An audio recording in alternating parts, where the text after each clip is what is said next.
Yeah, those are in there now.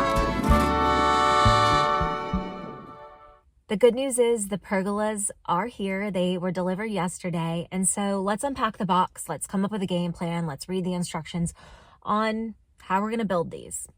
The pergolas are not just a tangible item to me. There's a more of an emotional connection, emotional story behind them.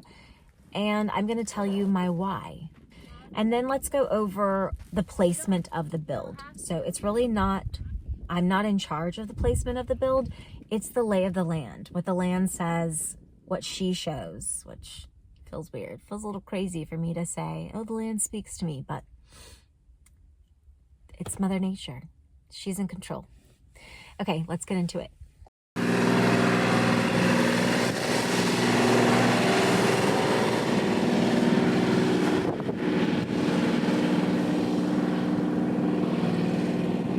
Okay, right now Tim is finishing smoothing, leveling the dirt for my outdoor dining pad. I am collecting garden hoses. These hoses we connected to the 300-gallon water tank and fed them down this road to the outdoor pad. And in the last episode, you saw me watering the dirt just all day. For like 7 hours of the day, I watered the dirt. Thank goodness it rained 2 more days this week. We even got snowfall. So we're now up to about 4 days of rain this entire winter, but it meant that the ground is moist enough. It's holding that water, that moisture, and so the dirt is compacting, it's staying compact, and I don't have to spend another full day of watering.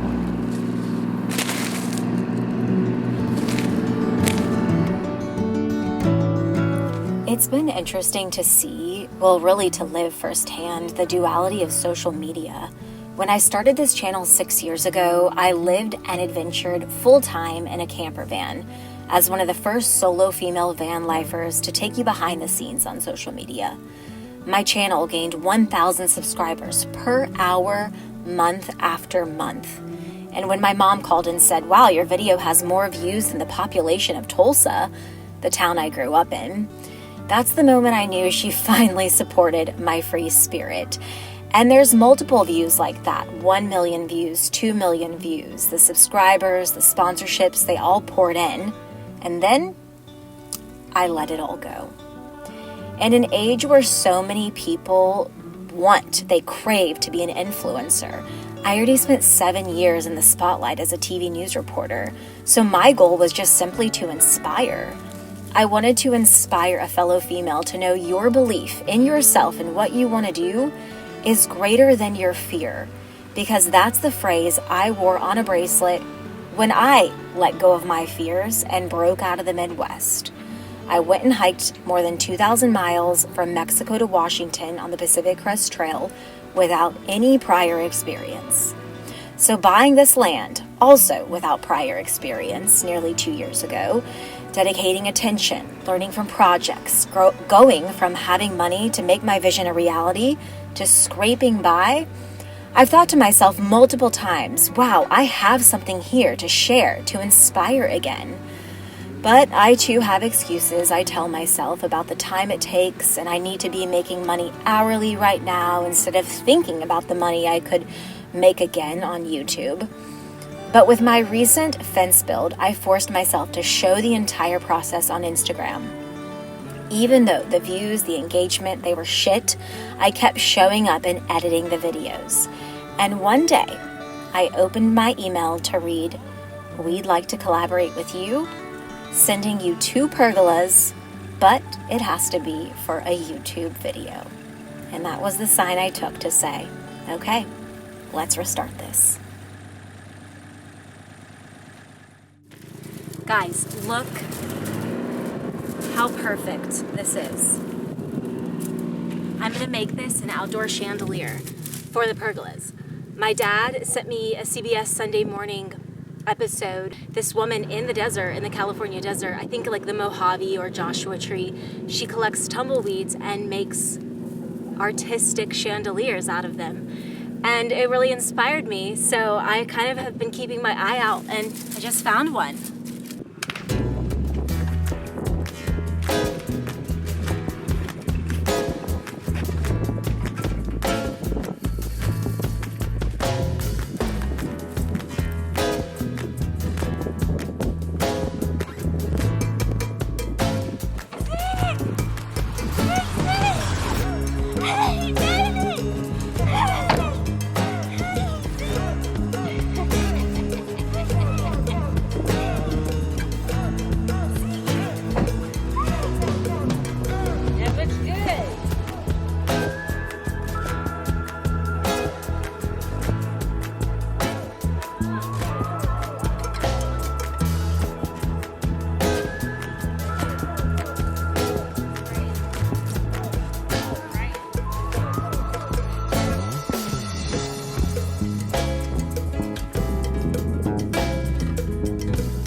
12 way. This is the 50 way.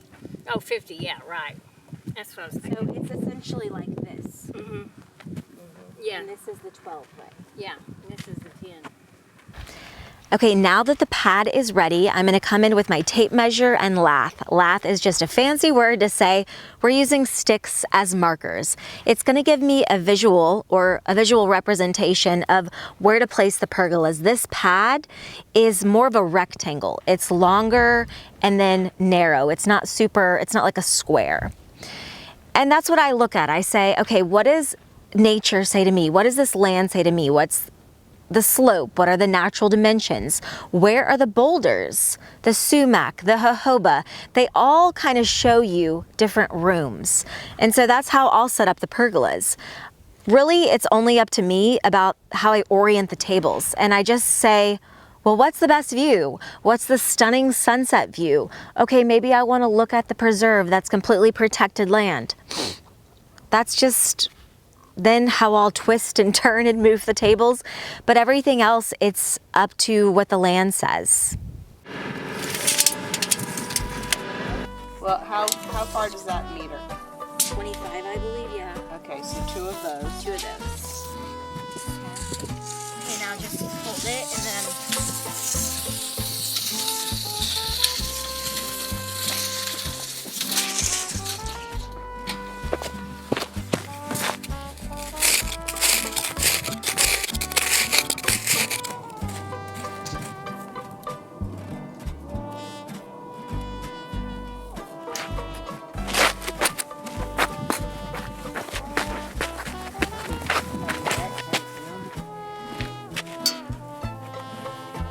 I should have worn my gloves while I was hammering the lath in, because now I have splinters all in my hands. With multiple splinters.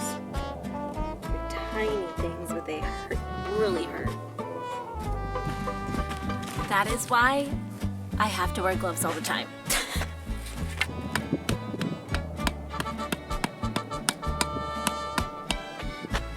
Hell yeah, Mom, that's way better. Watch where you're hitting. So I drew out this. The 2 pergolas are separated. They have wood slats, which you can't really see that well, in between for more shading. Then they have wood beams on the sides for more shading and more coverage. Putting them together, it's gonna look like this. That gave me about 20 feet of shading. This gives me 50 feet of shading. So I'm just trying to maximize. And I drew all this out and I designed it. So that's about the 50 by 12. Yeah, that's good. I found this outdoor dining table for free on the side of the road during a neighborhood walk. The beauty of limited funds is I can't rush. I have to let things come to me, like this table. My decisions, my ideas, they marinate, they change, they evolve as I wait and I work to fund my next project. Of course, I'd love nothing more than to drive to the Crate and Barrel outlet and shop the entire outdoor collection right now. But I sit and I wait because I'm learning that the best ideas usually come over time. And now it's time to pick cactus out of Ziggy's balls.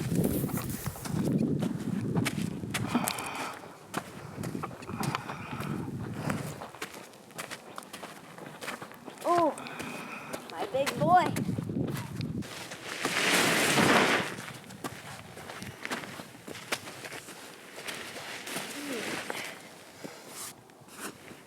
I'm gonna get under it. Whatever is easiest.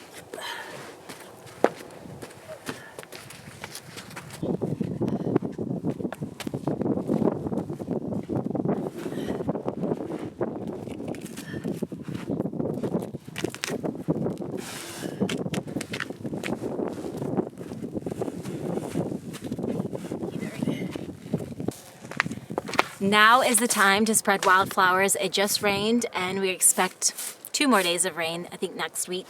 So to get them really soaked in the ground, let's spread some wildflower seeds. Texas bluebonnet, daisies, California poppies.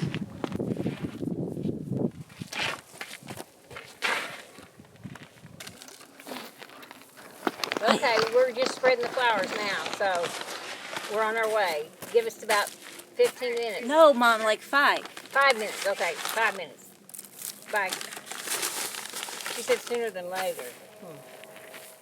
Okay, so the last few episodes you've seen Tim help me. Now I'm gonna go help his wife. I'm gonna go help his wife pick up drip line irrigation because out here it's all about trading our trades.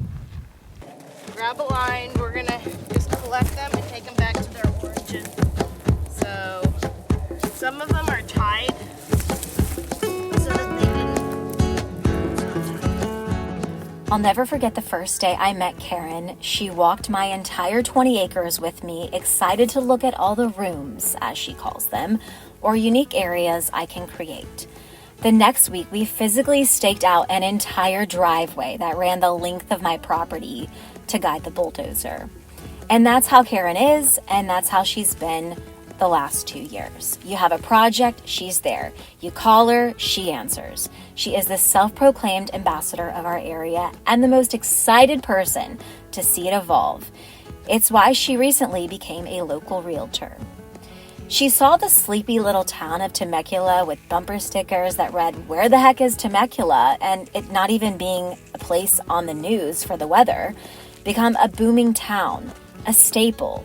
And now that growth moves toward us. So thank you, Karen, for every project you've helped me with, every phone call you've answered, and all the belief, most importantly, that you have in me.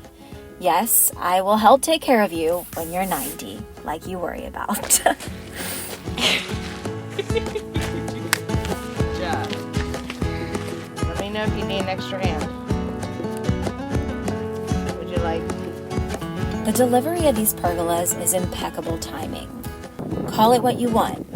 Visualizing, manifesting, believing, praying. I have been desiring an outdoor dining area by spring. So when you hear in the future this is a collaboration video or a paid partnership, I hope I can convey it means more to me than a free product to promote. It's bringing my vision to reality here at my land. And if my subscribers, viewership, and comments just aren't the same as they were 6 years ago, I'm learning to make peace with that because I take myself back to my why. My why is to inspire just one more person to know their belief is greater than their fear. Show the camera your guns. Okay, we unpacked the pergola boxes. We read the instructions. Now it's just time to build them. So let's do that on the next episode. Tomorrow is my mom's birthday, so I'm hoping everyone can wish her a happy birthday in the comments below. Right now, she's picking wildflowers outside on my land. And if you want to know how I found this piece of property, my 20 acres, I'd love to share that story with you in the video that is popping up right now on your screen. See you guys soon.